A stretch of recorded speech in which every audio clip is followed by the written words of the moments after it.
So in the previous session, सभी को good evening. In this session we are going to study the Renaissance in England. Okay, in previous session we have studied Renaissance in Italy, Florence, then Germany, Poland, France, then came in England. Okay, याद रखना, पूरा circle याद रखना. Renaissance came in Italy first, then France, then England. Okay, फिर Poland and Germany वो फिर spread होता है. Right now renaissance came in England in 15th century. वो कब आता है? रेनेसा इंग्लैंड आता है 15th सेंचुरी में, याद रखिएगा. In 15th century renaissance came in England in 15th century. कब आता है? 1500 सेंचुरी, याद रखना. 1500 में कहां पर आता है? इंग्लैंड में आता है. इस टाइम पर जो किंग है वो है हेनरी 8. ओके, याद रखना. यहां इस टाइम पर किंग ऑफ इंग्लैंड है हेनरी 8. हेनरी 8 की हम बात कर रहे हैं, बड़े ध्यान समझिएगा. हेनरी 8. एंड एग्जैक्टली मैं आपको एक बात जानकर बहुत शॉक्ड हो जाओगे. ही was only the king. He launched English navy. Okay, उन्होंने इंग्लिश नेवी को लॉन्च किया था. इंग्लिश रॉयल नेवी, याद रखना. रॉयल नेवी तो पहले ही लॉन्च हो चुकी थी, लेकिन रॉयल नेवी पे इन्होंने लॉन्च किया. तो हेनरी 8, क्योंकि आगे हमें इसका रेफरेंस चाहिए होंगे, इसलिए that's why we are talking about Henry 8. Henry 8 sir अच्छे समझ आ रहे हैं. ओके, याद रखना. In 15th century renaissance came in England at the reign of King Henry 8. Okay, King Henry 8 का यदि हम टाइम पीरियड की बात करते हैं तो फ्रॉम 1485 टू 1509.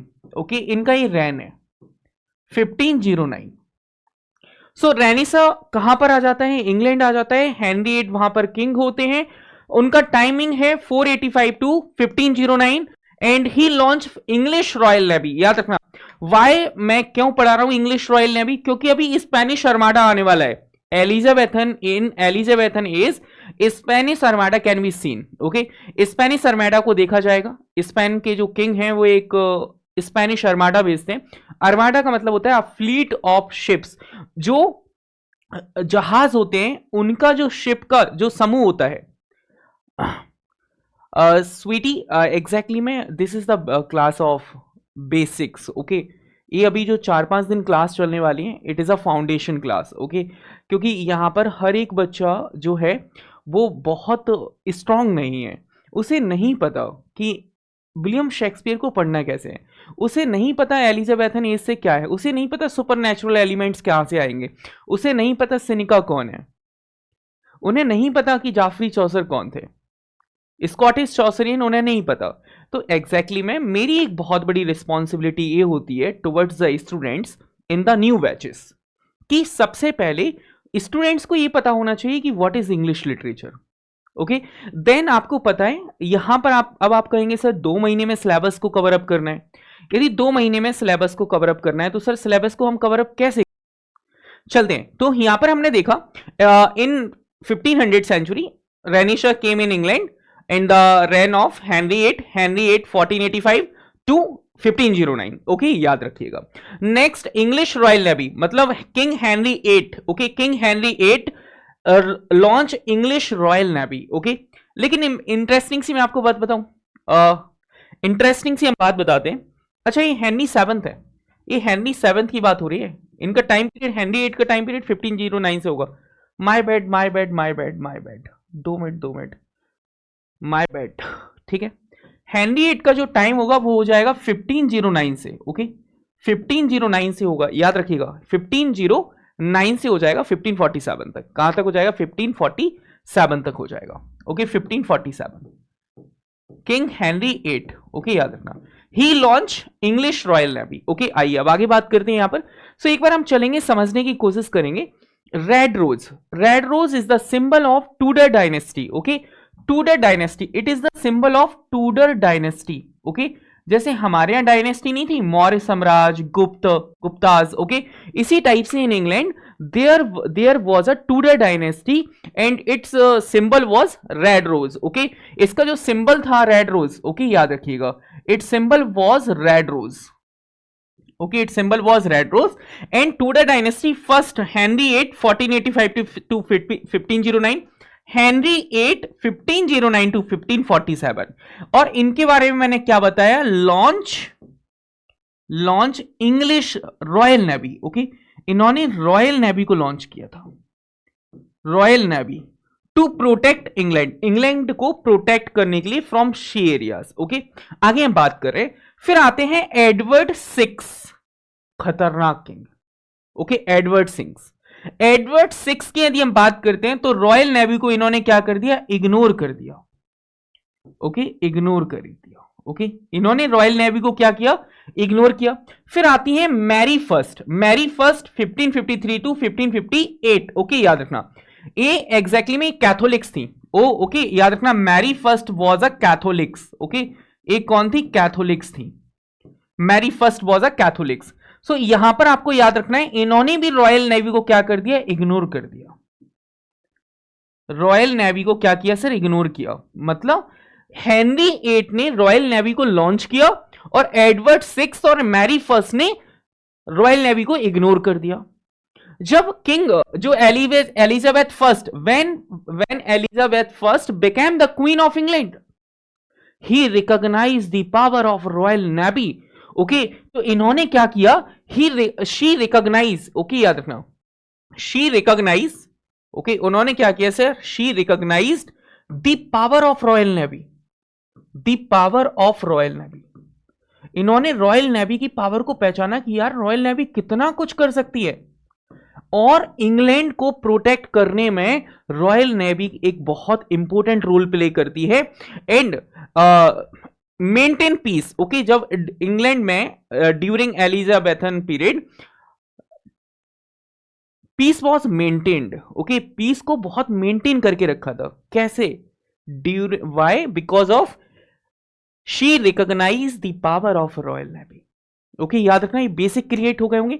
तो हेनरी VIII 1509 से 1547, then Edward six 1547 to 1553 and Mary first 1553 to 1558 and Queen Elizabeth 1558 to 1603। और यहां पर 1603 में टूडर डायनेस्टी क्या हो जाएगी, एंड हो जाएगी।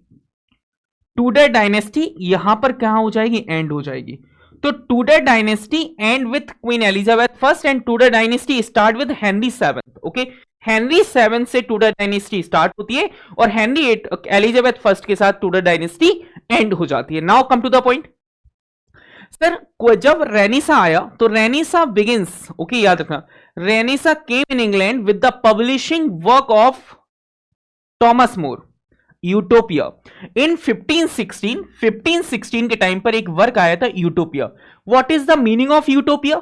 यूटोपिया का मतलब होता है राम राज्य। ओके, इसका मतलब क्या होता है, आप इंडिया में बैठ के कह सकते हैं रामराज।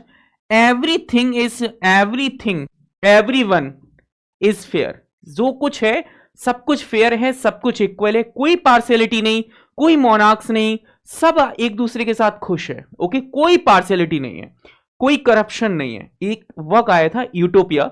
जब यूटोपिया को पब्लिश किया गया इन 1516, so English Renaissance begins with the publishing work of utopia by Thomas More. Thomas More का नाम जरूर याद रखिएगा, समटाइम एग्जाम में पूछ लिए जाते हैं। यहां पर टूडर डायनेस्टी थी 1485 टू 1603। ये हेनरी सेवंथ के साथ स्टार्ट होती है, हेनरी सेवंथ। ओके, याद रखना, हेनरी सेवंथ के साथ स्टार्ट होती है और एलिजाबेथ, क्वीन एलिजाबेथ फर्स्ट के साथ क्या हो जाती है सर, एंड हो जाती है। याद रखना, क्वीन एलिजाबेथ फर्स्ट के साथ टूडर डायनेस्टी एंड हो जाती है। Got it? ओके, सो अब मैं यदि आपसे एक पॉलिटिकल क्वेश्चन पूछूं, when Renaissance came in England, तो आप जवाब क्या दोगे? Renaissance came in England with the publishing work of Thomas More, Utopia in 1516। Done, चलें, इसके बाद इतनी बात क्लियर हो गई होगी, तो आगे हम बात करते हैं। सो मतलब ये जो वर्क है वो लेकर आया इंग्लैंड के अंदर रेनेसा। अब दूसरी बात तो है कि Renaissance came in 1516। Okay, during 1516 but flourish in the reign of Elizabeth first. Okay, तो यहां से आपको एक नई बात समझनी है। क्या बात समझनी है? कि renaissance came in England in 1516 during the reign of Henry VIII, but although it flourished, it was blooming in the reign of Elizabeth first. Okay, याद रखना। एग्जैक्टली में यहां पर रेनिसा आ तो गया, लेकिन रेनिशा वॉज ब्लूमिंग। रेनिशा ब्लूम करता है एलिजाबेथन एज में, ब्लूम करता है 1558 से 1603। यहां पर आप देखोगे, यहां पर थिएटर्स बनाए जाते हैं। विलियम शेक्सपियर आपको यहां पर देखने को मिलेंगे, एडमंड स्पेंसर आपको देखने को मिलेंगे। इसके बाद आप बात करेंगे तो आपको 7 यूनिवर्सिटी बिट्स यहां पर आपको देखने को मिलने वाले हैं। फेरी क्वीन एक वर्क है, बहुत फेमस है, वो आपको देखने को मिलने वाले हैं। तो मतलब यहां पर एलिजाबेथन एज में काफी ड्रामा जो है, काफी पोएट्रीज हैं, ड्रामाज हैं, वो फ्लरिश होती हैं because of England was in peace. England was in maintaining peace. England ने मेंटेन कर रखा था पीस को। That's why literature was flourished there. इसलिए डेट्स वाई लिटरेचर वहां पर क्या होता है? फ्लरिश होता है। क्या इतनी बात क्लियर है? Come to the point. Next हम बात करते हैं दिस एरा। ओके, कह सकते हैं English Renaissance. English Renaissance, English Renaissance का मतलब Renaissance in England. English Renaissance 1500 to 1660। Okay, याद रखना। इंग्लिश रेनिसा कब से? 1500 to 1660। English Renaissance can be divided into 3 parts. इसे 3 पार्ट्स में डिवाइड किया जा सकता है। फर्स्ट है Elizabethan age from 1558 to 1603। Okay, याद रखना, golden age of drama and exploration. Elizabethan age को हम गोल्डन एज ऑफ ड्रामा कहते हैं। Golden age of drama, golden age of drama and English literature. याद रखना, golden age of drama and English literature. English literature के लिए बहुत प्यारा पीरियड था इंग्लिश लिटरेचर। ओके, याद रखिएगा, English literature. Then second period Jacobean period. Okay, क्या है? Jacobean period. Jacobean period from 1603 to 1625। याद रखिएगा, फ्रॉम 1603 टू 1625। और विलियम शेक्सपियर का टाइम कहा जाता है, ये भी विलियम शेक्सपियर है। ओके, या फिर आप इसे एज ऑफ डन भी कह सकते हैं। ओके, शेक्सपियर के लेटर वर्क्स यहां पर आपको देखने को मिलेंगे। जॉर्डन आपको यहां पर देखने को मिलेंगे। मेटाफिजिकल पोएट्री यहां पर आपको देखने को मिलेगी। देन कम आते हैं next point. Third part is Caroline period. Caroline period from 1625 to 1649। 1649 याद रखिएगा, फ्रॉम 1625 टू 1649। एंड इसी को कहते हैं कैरोलिन पीरियड। यहां पर जो चार्ल्स फर्स्ट है, okay, Charles first was the king of England. Okay, यहां पर बन जाते हैं Charles first of king of England. Okay, यहां पर जो है वो आर्ट जो है वो बहुत पैट्रोनेज हो जाती है, तनाव बढ़ने लगते हैं, टेंशन्स बढ़ने लगती है, सिविल वॉर्स वापस से होने लगते हैं। सो ये पूरी की पूरी स्टोरी है। तो याद रखिएगा, English Renaissance was divided into 3 categories. First period 1558 to 1603 Elizabethan age, then 1603 to 1625 Jacobean period with James first, and the third is the last and third is Caroline period from 1625 to 1649। Okay, then फिर वो Commonwealth period आ जाएगा 1649 to 1660। Done. चले आगे हम यहां पर बात करेंगे नेक्स्ट पर। तो यहां पर क्वीन एलिजाबेथ के बारे में हमें थोड़ा सा समझना है और जानने की कोशिश भी कर रहे हैं। Elizabethan age 1558 to 1603, age of Shakespeare. Okay, इसे हम क्या कहते हैं? In this period we also call it age of Shakespeare. इसी को हमने क्या कहा सर? एज ऑफ शेक्सपियर कह देते हैं। Queen Elizabeth became the queen of England. एक इंग्लैंड की क्वीन बन जाती है फ्रॉम 1558 टू 1603। ओके, याद रखना, टू 1603 याद रखोगे, याद रखना। यहां पर there were some writers such as golden age of English drama हम इसे कहते हैं। There were such writers like Christopher Marlowe. Christopher Marlowe was one of the University wits.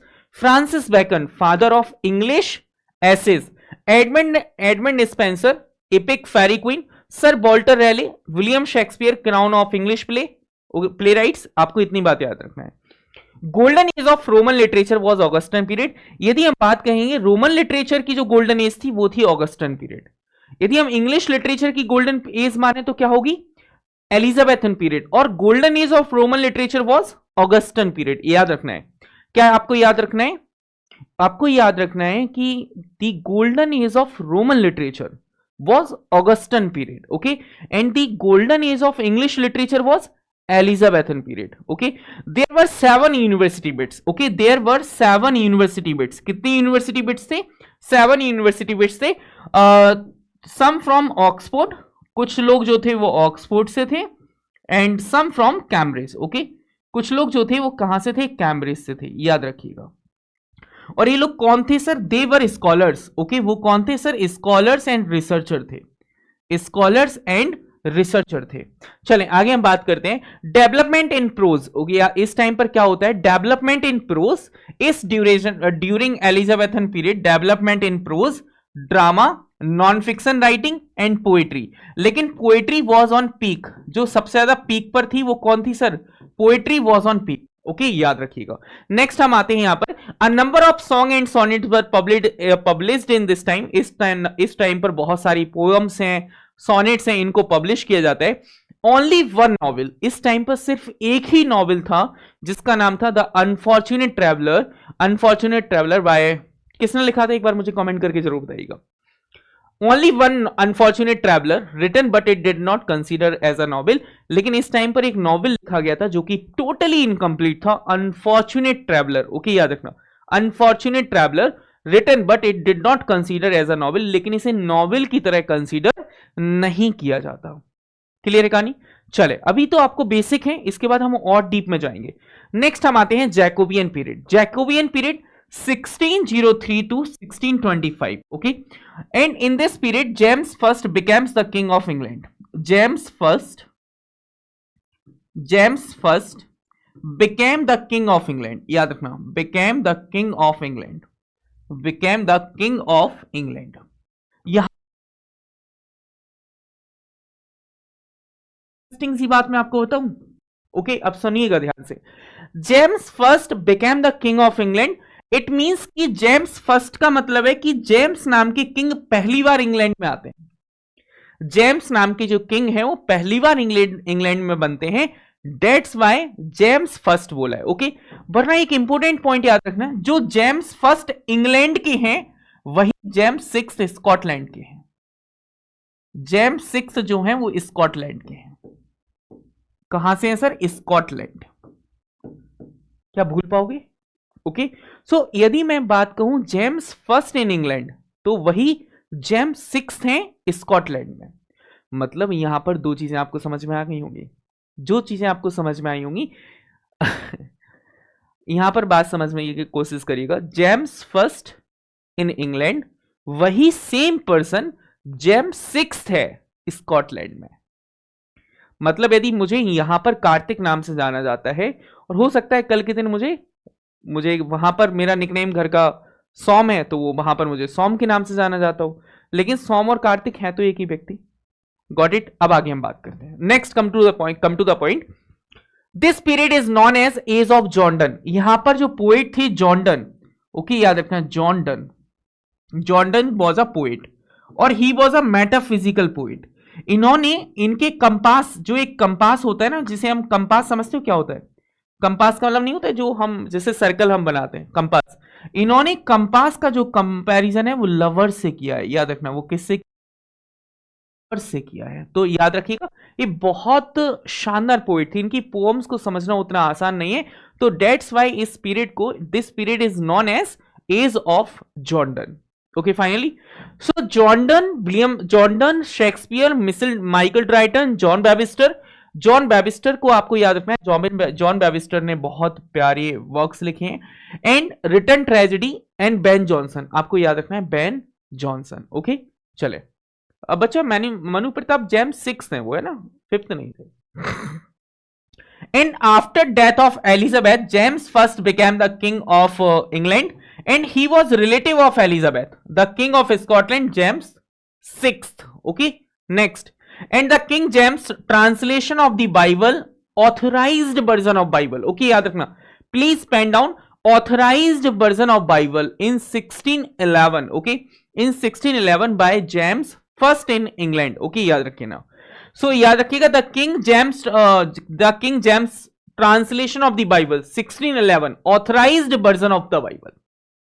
Next पे चलते हैं। John Donne wrote metaphysical poetry. जरा थम्मा। अब एक वर्ड आता है metaphysical. Okay, what is the metaphysical? देखिए बात को, मेटा का मतलब होता है नो शेप, फिजिकल का मतलब आप समझ रहे हो जिस चीज का कोई शेप नहीं है। मतलब मेटाफिजिकल का मतलब कंपैरिजन जो है वो यूनिवर्स से बियॉन्ड जाकर करना, उन्हें हम कहते हैं, क्या कहते हैं? Metaphysical poet. ओके, यहां से आपको समझना है मेटाफिजिकल जो टर्म है। ओके, याद रखना, metaphysical poet, this term, okay, this term was coined by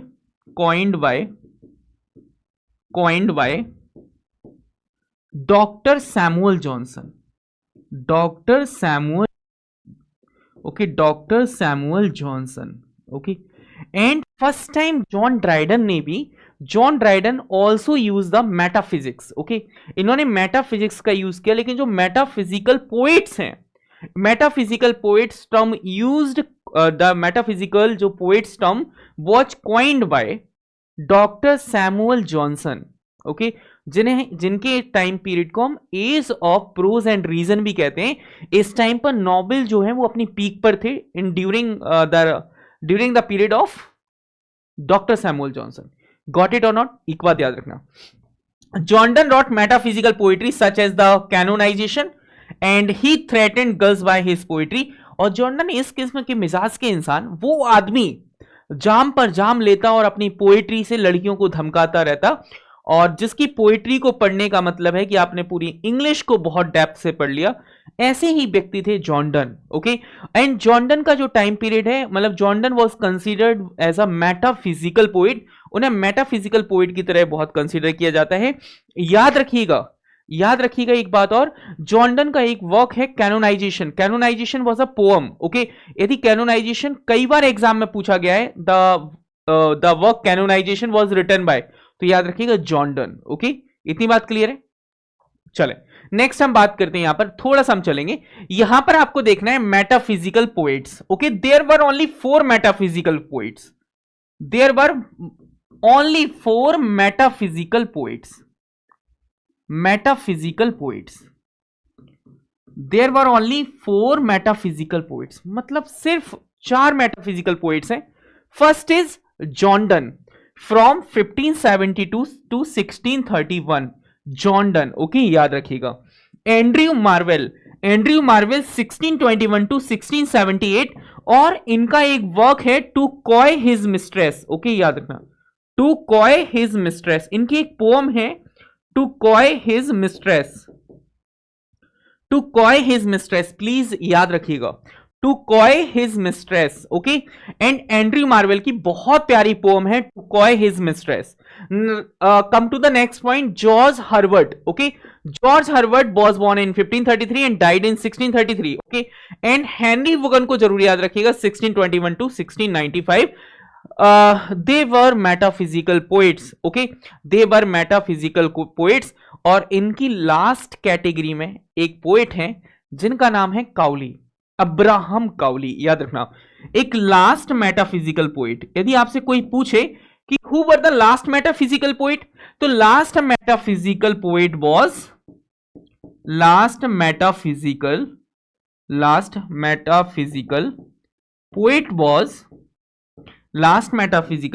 was Abraham. Okay, Abraham Cowley. याद रखना, Abraham Cowley. Okay, Abraham Cowley. Okay, ये लास्ट मेटाफिजिकल पोएट थे। Sir, in which work Abraham Cowley was considered as the last metaphysical poets? तो याद रखना, the work written by doctor Samuel Johnson in 1781, in 1790 to 1781, in lives of the most eminent English poets।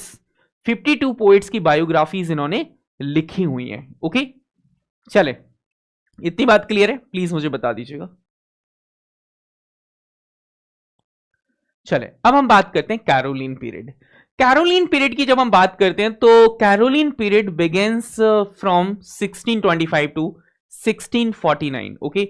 इस 1625 से start होता है और to 1649 तक जाता है। यहां पर आपको समझना होगा कि Charles first he became the king of England, वो इंग्लैंड के राजा बन जाते हैं।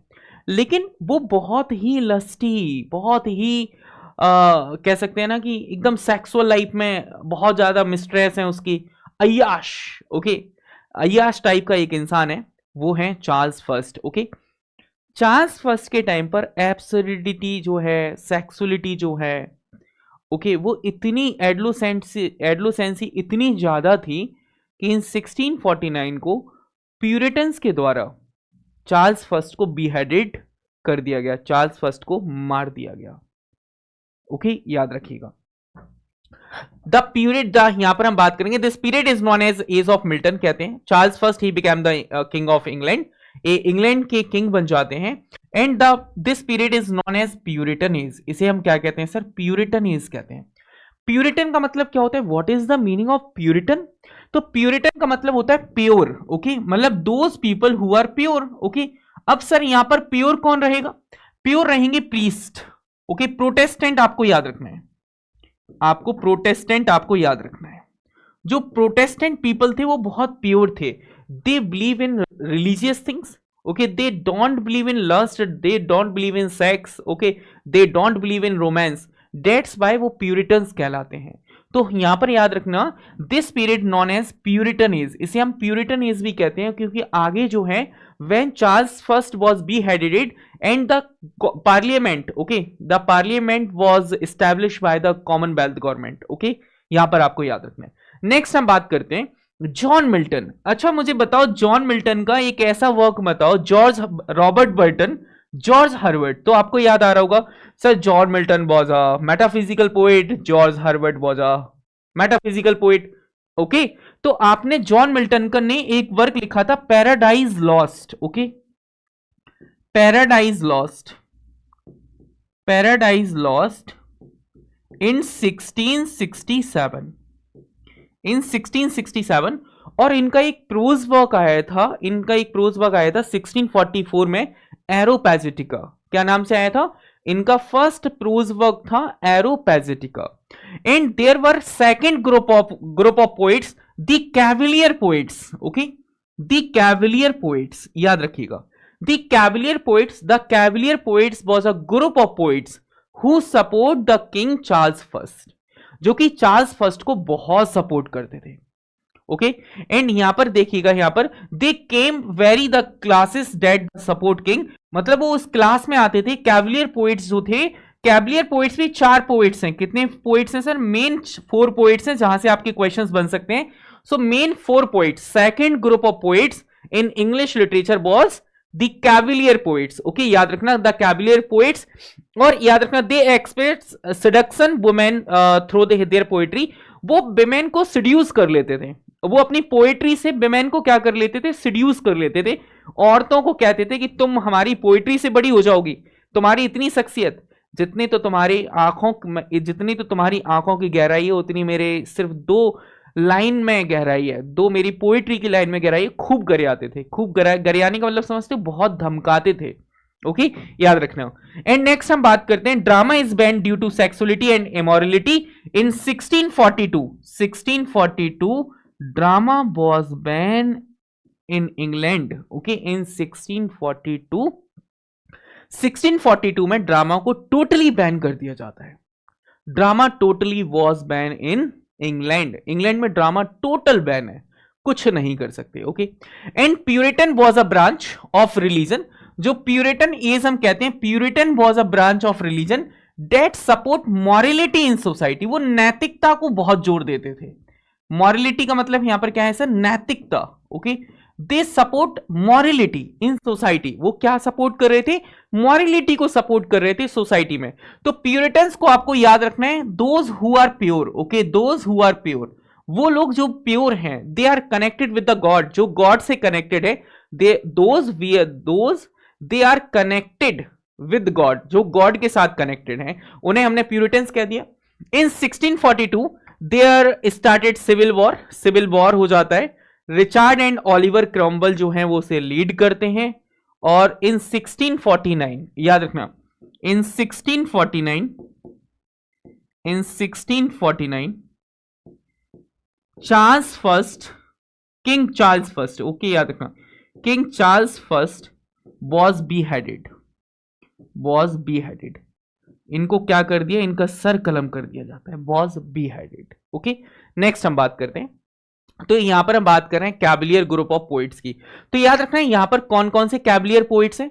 कैवलियर पोइट्स में पहले आते हैं रॉबर्ट हैरिक, ओके याद रखना, 1591 to 1674, Robert Herrick, Thomas Carew, Richard Lovelace and John Suckling, okay याद रखना, John Suckling, Richard Lovelace and Thomas Carew and Robert Herrick, these are the Cavalier poets who support Charles first. these are the Cavalier poets who support Charles first, जो कि Charles first को completely support करते थे। Okay, क्या करते थे, completely support करते थे। अब एक पीरियड आता है, एक लास्ट पीरियड है 1649 to 1660। 1660 Renaissance was end, Renaissance England से खत्म हो जाएगा, Renaissance was end in 1660। Okay, यहां पर आपको बात करना है, Charles the first was beheaded, जो चार्ल्स फर्स्ट थे उनको beheaded किया जाता है। beheaded का मतलब होता है गला काट दिया जाता है। Okay, Charles second escape from England to France in this battle, इस लड़ाई झगड़े में जो चार्ल्स सेकंड हैं, okay, Charles second was the son of Charles first, और चार्ल्स सेकंड जो है वो इसी लड़ाई झगड़े में बचकर फ्रांस भाग जाते हैं। कहां भाग जाते हैं, फ्रांस भाग जाते हैं। सर फ्रांस क्यों भागेंगे, जब घर में मुसीबत आती है तो सबसे पहले तुम अपने नानी के घर भागते हो, और चार्ल्स सेकंड के जो नानी का घर था वो था फ्रांस, वो क्या था, फ्रांस था। फिर हम यहां पर बात करते हैं दी इंटरगनम का मतलब होता है gap, was the period between execution of Charles first 1649 to 1660 which marked the start of the restoration. During the interregnum, England was under various forms of republican government. See Commonwealth of England. The article describe other facts of the interregnum. Okay, याद रखना। And John Milton and Thomas Hobbes, prose writers such as Thomas Fuller, Abraham Cowley, Andrew Marvell. Okay, तो आपको पता है Abraham Cowley was the last poet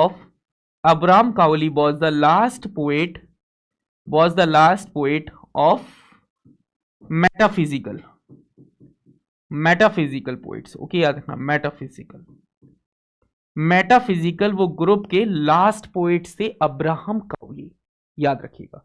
next come to the point. अब हम आते हैं इंपोर्टेंट फैक्ट्स पर। इंपोर्टेंट फैक्ट्स आपको देखना है, कल वाली क्लास थोड़ी सी रिवाइज हो जाएगी।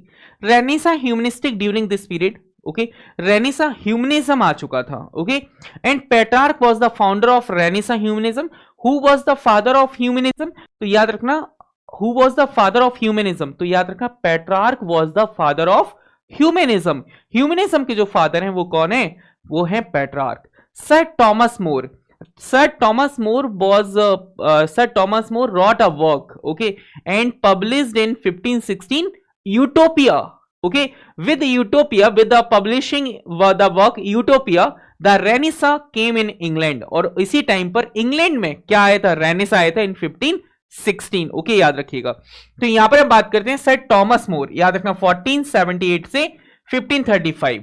नेक्स्ट हम बात करते हैं डेसिडेरियस, ओके, याद रखना डेसिडेरियस एरेस्मस रेट्रोड्रमस, ओके, याद रखना Erasmus of Rotterdam 1469 to 1536, Dutch philosopher and Christian scholar praise of folly, okay, याद रखिएगा। नेक्स्ट हम बात करते हैं Thomas More and Erasmus were good friends. जो टॉमस मोर हैं और एरेस्मस हैं वो दोनों बहुत अच्छे दोस्त थे। नेक्स्ट हम बात करेंगे अब यहां पर जरा थम्मा, बड़े ध्यान से समझिएगा, what is English literature. Nicolaus Copernicus, okay, Nicolaus Copernicus 1473 to 1543. He was a mathematician, he was an astronomer, and he was a Catholic clergyman who formulated a model of the universe. इन्होंने model of the universe को क्या किया, form किया। अब Nicholas Copernicus कौन है, 1473 to 1543, okay, and that place the sun, इन्होंने sun को प्लेस किया rather than earth, at the centre of the universe. इन्होंने अर्थ की जगह सन को सेंटर माना। क्या माना? सन को सेंटर में रखा rather than earth. Okay, eight the centre of the universe. इसी को हम कहते हैं हेलियोसेंट्रिक थ्योरी। आप सबने पढ़ी होगी, यदि आप साइंस के स्टूडेंट्स हैं तो आपको थोड़ा बहुत तो पता होगा। देन हम बात करते हैं यहां पर the science flourishing this time. इस टाइम पर साइंस बहुत ज्यादा फ्लरिश कर रही थी, जैसे कि यहां पर डिस्कवरीज ऑफ गैलीलियो। गैलीलियो ने टेलीस्कोप बना दिया, गैलीलियो इन्वेंटेड टेलीस्कोप, याद आ रहा होगा। कैपलर के 3 लॉज ऑफ प्लैनेटरी आ जाते हैं, एंड यहां पर आपके न्यूटन साहब भी आपको नजर आते हैं, न्यूटन। अब आप समझिए ना बात को, Nicolaus Copernicus was a scientist, okay, Galileo also, Kepler also, and Newton also. हम लिटरेचर को साइंस में, लिटरेचर में हम साइंस पढ़ रहे हैं, समझ रहे हो? क्या आपने कभी साइंस पढ़ते वक्त लिटरेचर का नाम सुना? क्या आपने, आप बस मुझे एक बात, छोटी सी बात बताइएगा, देखिए समझना बहुत कठिन है। आपने कभी साइंस में विलियम शेक्सपियर का नाम सुना? क्या आपने जॉन मिल्टन का नाम सुना, जॉन डन का नाम सुना? नहीं सर। लेकिन इन लिटरेचर आपने निकोलस कॉपरनिकस का नाम सुना, आपने गैलीलियो का नाम सुना, आपने कैपलर का नाम सुना, न्यूटन का नाम सुना। तो आप कह सकते हैं कि जब आप लिटरेचर पढ़ते हैं तो ऐसी कोई विंग नहीं होती सब्जेक्ट जिसे आप टच कर ना निकलते हो। यदि किसी ने नहीं पढ़ा था, किसी ने गैलीलियो के बारे में नहीं पढ़ा था, लेकिन आज उसे पता लग गया कि सर गैलीलियो ने टेलीस्कोप की डिस्कवरी की, न्यूटन को 3 लॉज आपको पता ही हैं, कैपलर के 3 लॉज आपको भी पता होंगे, एंड निकोलस कॉपरनिकस ने एग्जैक्टली में यूनिवर्स को क्या किया, फॉर्म किया। तो यहां से आपको पता लगा कि when you read literature, when you learn literature means, it means कि you are going to touch every subject on surface. आप हर एक सब्जेक्ट को सरफेस पर टच करके निकलते हैं। राइट नाउ कुछ इंपोर्टेंट फैक्ट्स पर हम और बात करेंगे। In fine arts it inspired school of painting in Italy like Raphael, Leonardo Vellini and Michelangelo. Okay, याद रखना। माइकल एंग्लो का नाम आपने सुना होगा। Michelangelo was a painter. Okay, ये कौन थे sir? He was a painter, he was a painter, आपको याद रखना है, he was a painter. In religion it's influence is seen in the revolt of Martin Luther. और इनका जो इन्फ्लुएंस है वो देखा जा सकता है मार्टिन लूथर के इन्फ्लुएंस पर। इतनी बात क्लियर है? प्लीज मुझे कमेंट करके बता दीजिएगा। Everything is okay, fine. Next में हम बात करते हैं sir Thomas yard. Sir Thomas yard को बारे में हम थोड़ा सा डिटेल में पढ़ेंगे। Sir Thomas yard was England ambassador. Okay, वो एक इंग्लैंड एम्बेसडर थे in Italy. Okay, he is fond of reading Petrarchan and दांते सोनेट्स। उन्होंने पेट्रार्कन सोनेट्स को पढ़ा। जब उन्होंने पेट्रार्कन सोनेट्स को पढ़ा, वो जब वापस इंग्लैंड आते हैं तो he introduce sonnets, the pattern of sonnets in England. Okay, और वो एक अपने वर्क को भी पब्लिश करते हैं। सोनेट्स क्या होती हैं? सोनेट्स 40 लाइन की पोएम होती है, जिसमें 8 लाइन को हम ऑक्टेव कहते हैं, 6 लाइन को हम सेक्सटेट कहते हैं। क्या कहते हैं सर? सेस्टेट कहते हैं। क्लियर है कहानी? चले, इंट्रोड्यूस द इटालियन और Petrarchan sonnet to England, farewell, love all thy laws for ever. इतनी बात क्लियर है? हेनरी हॉवर्ड अर्ल ऑफ सरे हैं। ओके, हेनरी हॉवर्ड का नाम कभी भी आता है, he was a Earl of Surrey. वो किसके? Thomas Wyatt, he was a friend of Thomas Wyatt. Develop the English और Shakespearean sonnet from Italian. Okay, याद रखना।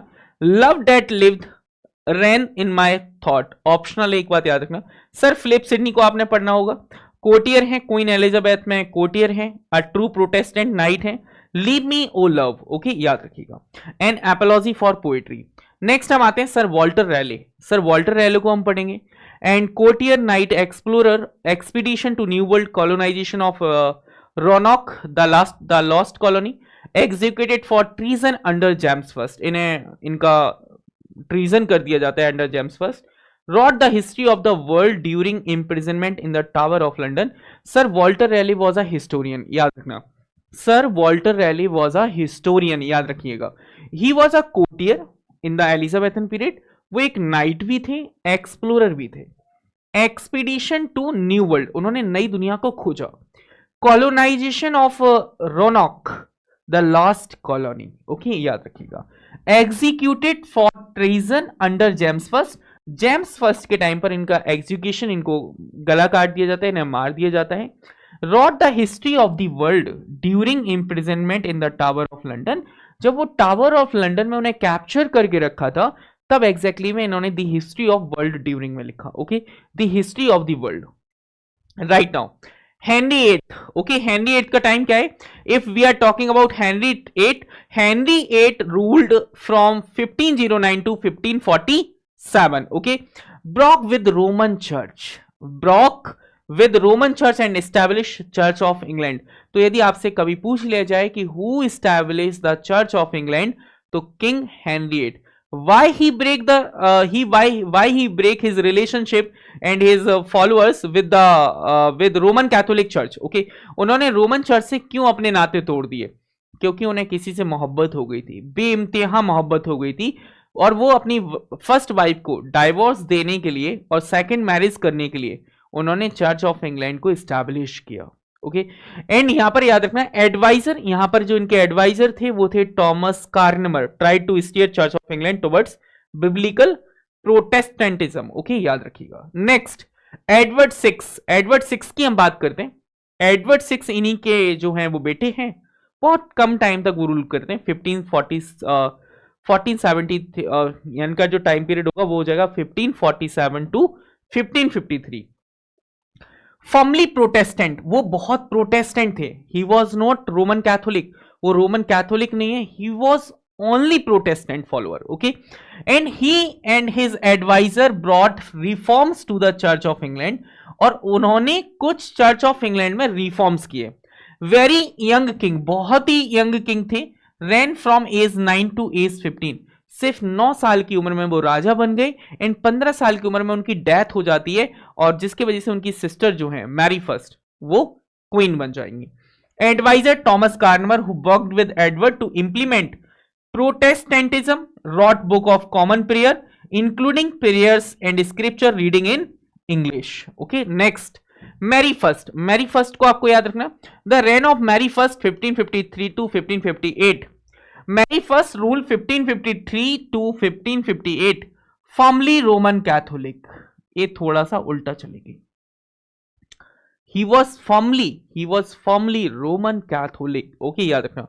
एंड परसेक्यूटेड प्रोटेस्टेंट, निकनेम है इनका ब्लडी मैरी। इनको ब्लडी मैरी इसलिए कहा जाता है कि इन्होंने इंग्लैंड को वापस से बर्बाद कर दिया। मतलब शी इग्नोर रॉयल नेवी, उन्होंने रॉयल नेवी को इग्नोर कर दिया।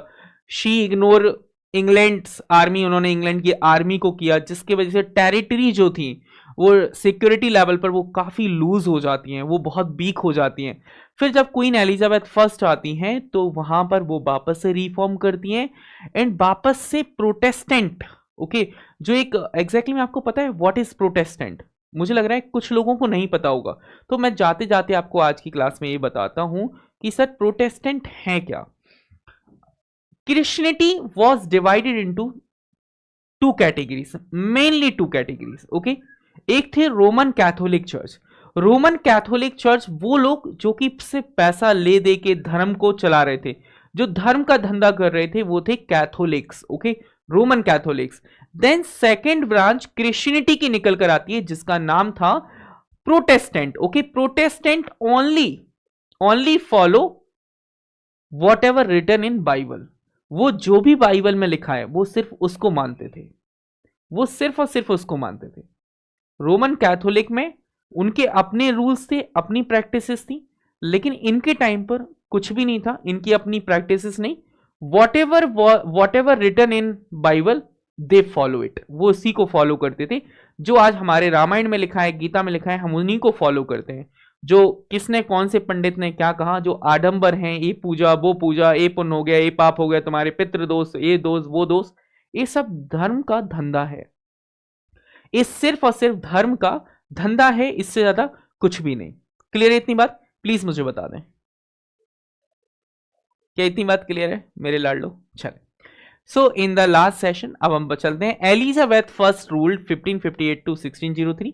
Protestant raised as a Lutheran by mother and tutors, the heart of the Elizabethans. इसे हम हार्ट ऑफ द एलिजाबेथनीज कहते हैं।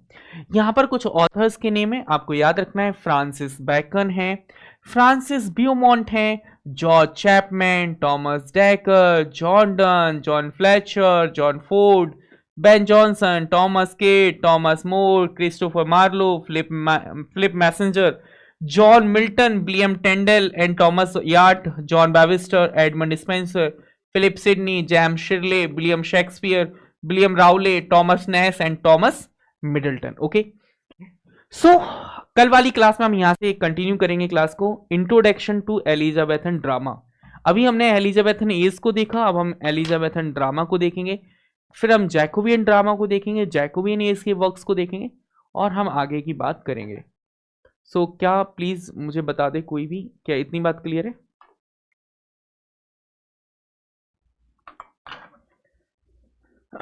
यदि आप में से कोई भी एक स्टूडेंट ऐसा है जो कि हमारे साथ तैयारी कर रहे हैं आगे, सर क्वेश्चन भी साथ साथ, ओके हम क्वेश्चन करा देंगे, आपको क्वेश्चन करा देंगे।